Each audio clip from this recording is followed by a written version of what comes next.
Hey guys, it's Arslan with Forms.ltd. Today I'm going to make a video about how to use the new layouts in the brand new Authentisign that they released today. So what is that? Basically what it allows you to do is use a template each time that pre-populates the initials and signatures everywhere on the agreements that you draft from Forms.ltd. So you draft up a lease agreement, you apply this template, and boom, all the initials and signatures are pre-placed exactly where they're supposed to be. All right, so let's dive right into this. So the first thing, you're going to have to log into your web forms. Once you're in web forms, click on the Authentisign, which you can find on the left side here.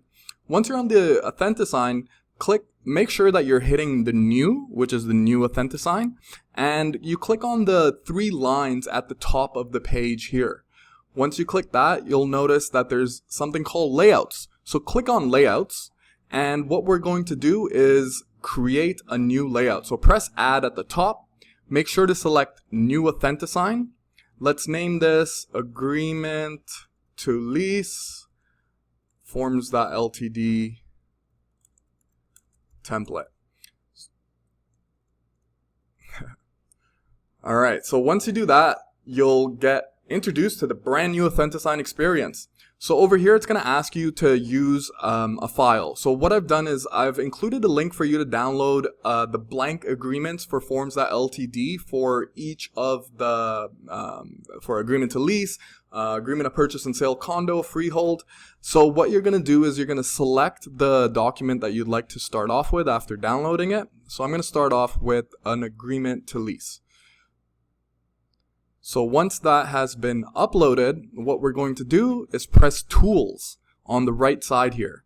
So now we start basically putting in all the initials where they're supposed to do, as if you're about to get your client to sign this. So the roles, let's go all the way down and press on tenant. When you press on the tenant, you'll notice there's a couple of actions that you do: initial, sign, text, checkbox, initial choice, radio. So what we're going to do is we're going to drag the initial and put it right here on the first page. Now, you might see a little date that comes along with it. So the easy way to get rid of that every time without having to delete it every time is when you click on the actual tenant initial square, you'll notice that this thing comes up, and just take off the date stamp. Take off the date stamp and then press save as default settings. And once you do that, what will happen is every single time that you insert an initial, you'll no longer have the date stamp. So now that we've done that, let's go ahead and go tenant 2. So we go to tenant 2, we click on it, and then we drag the initial and put it over here. Now, if you accidentally just click on it instead of dragging it, what you'll notice is that it'll end up at the top left of the page. So make sure to look over all the pages to see that there's no accidental initials placed anywhere. So now we've done that for the first page, and we're going to proceed in doing that for every other page. Now, you might be wondering why I'm doing 2 tenants at once. You actually have the ability to only have 1 tenant, even if there's a spot for 2, by ignoring it. We could get into that later, but you can have 1 or 2 by placing both of these here. So now let's continue to add these initials. There's tenant 2. I'll just go 1 tenant at a time. Signature goes here, and it comes with the date. I clicked the date and I changed the format to this one. I just liked it better. You don't have to. So there's the initial. Also, to make it go slightly up and down, you can use your arrow keys if you're a little OCD about the placement like I am. So there's the tenant over there. There's the tenant initial on the Schedule A. Another one on the Schedule A. Another one on the Schedule A. And another one on the Schedule A. Don't change anything to the document, just have it exactly like it is, and just start populating all of the initials and signatures that are needed. I like to go 1 at a time, but you can do all of them at once. So we're going to put on the confirmation of cooperation, we're going to put a signature, move the date slightly. Offer summary document, signature, move the date slightly, use my arrow keys, buyer representation agreement, put the initials where they're supposed to go.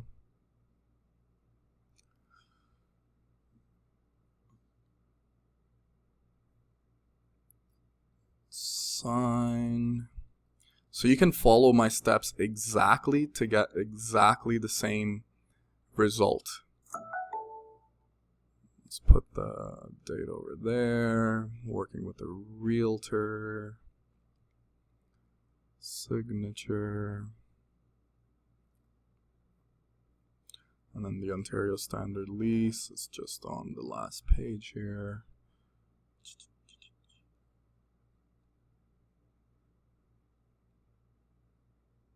Alright, and now let's do the other tenant.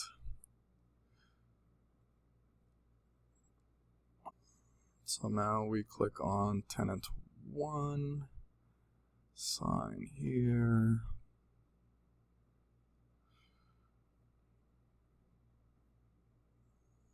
initial on the schedule, initial,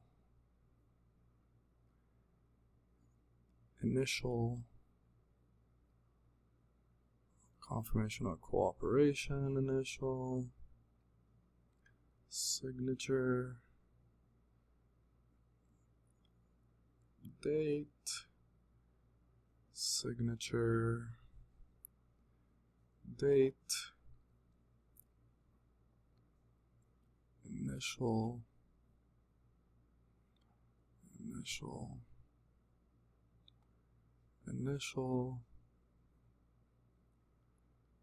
signature, move the date slightly, signature, move the date slightly,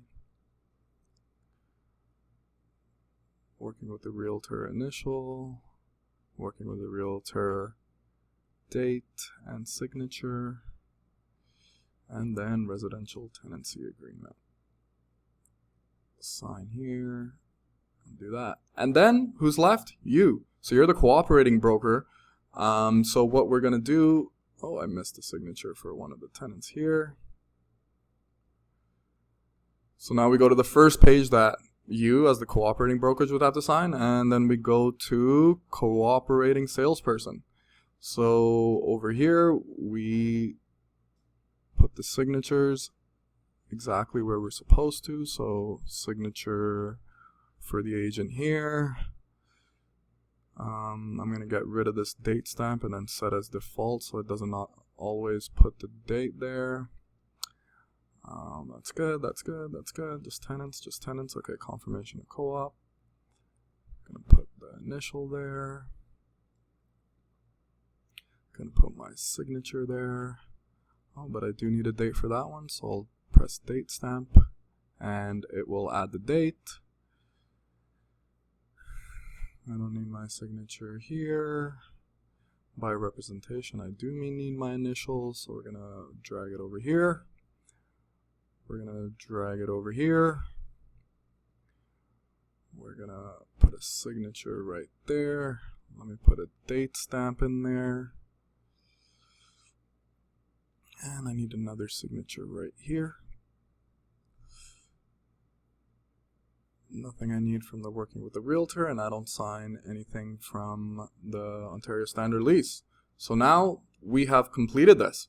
So you have filled out, just double check, make sure all the initials and signatures for both yourself and two tenants, in this case, are all at the right spots that they're supposed to be. Once you verified this, all you press is save and exit. Once you go save and exit, you'll notice that it is now a layout that is over here. So how does this actually work? So how do you actually use this? So let's go ahead and go on Authentisign.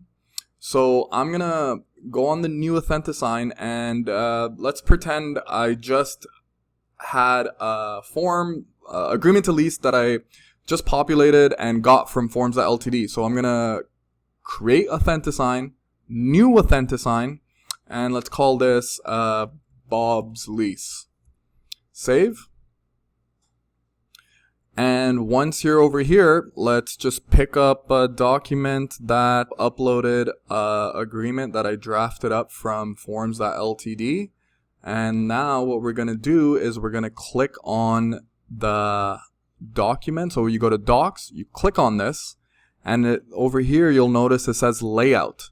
So now we go and click on the new one that we made. So I made this one, agreement to lease. We click apply. Now once it's applied, what you have to do is click on map signers. So once there, right here you can see the cooperating brokers, tenant 1 and tenant 2. So now we have to add the signers. So signers, let me add a participant. I'm going to add myself, and then I'm going to give my role the cooperating salesperson. Save. And then we add another participant. Let's add a tenant. Tenant Bob. Email bob@gmail.com. And the role is tenant. Save. Let's add another participant. So we're going to add new. We're going to write Bob's wife is Laura. So we're going to write tenant Laura. And it is laura@gmail.com. And the role is a tenant. Save. So now you have a cooperating salesperson, your first client, and your second client. So now we go back to docs, click on the doc, and then you click on map signers. So once you click on map signer, you'll notice cooperating salesperson, Andrew Ahmed. Tenant number 1, tenant Bob. Tenant number 2, tenant Laura. So if there was only one tenant, all you have to do is just click ignore. And that way you don't have to, there's the second initial just gets ignored throughout the whole agreement. So that's how you deal with just one tenant. But if there are two tenants, you click that and you click assign signature blocks. And now all the signatures are for the tenants that you just added. So we got there, we got them there, and all the signatures are pre-placed exactly where you have to put them. So you don't have to drag and drop them each single time. And let's say like you already submitted a buyer representation agreement with them and you don't want to include that again. Well, that's easy. Over here, when you're on the docs page, click on the document and then only do this after you've applied the layout or the template. Because if you apply before, then the template, all the pages will be in a mixed up order. It will no longer fit. So make sure you apply it first, map out the signatures, and then go ahead and delete any documents that you would like to delete. So let's say we want to get rid of the buyer representation agreement. You click delete, you click delete, and you click delete. And now that we've reviewed all of this, all the signatures are good. All you do is you press next. You can customize the invite, but I'm just going to hit send. You hit send and boom, now your clients have gotten an email that allows them to easily do their signatures and their initials on your agreement to lease or agreement of purchase and sale. So that was a quick tutorial on day 1 of this brand new feature release. I really wanted to get this out to you guys. If you don't have an e-signature tool that you pay for, then use Authentisign. It's free. Even if you do have one that you pay for, take a look at this. It's much better than it was before. All right, guys, signing out. Thank you for using forms.ltd.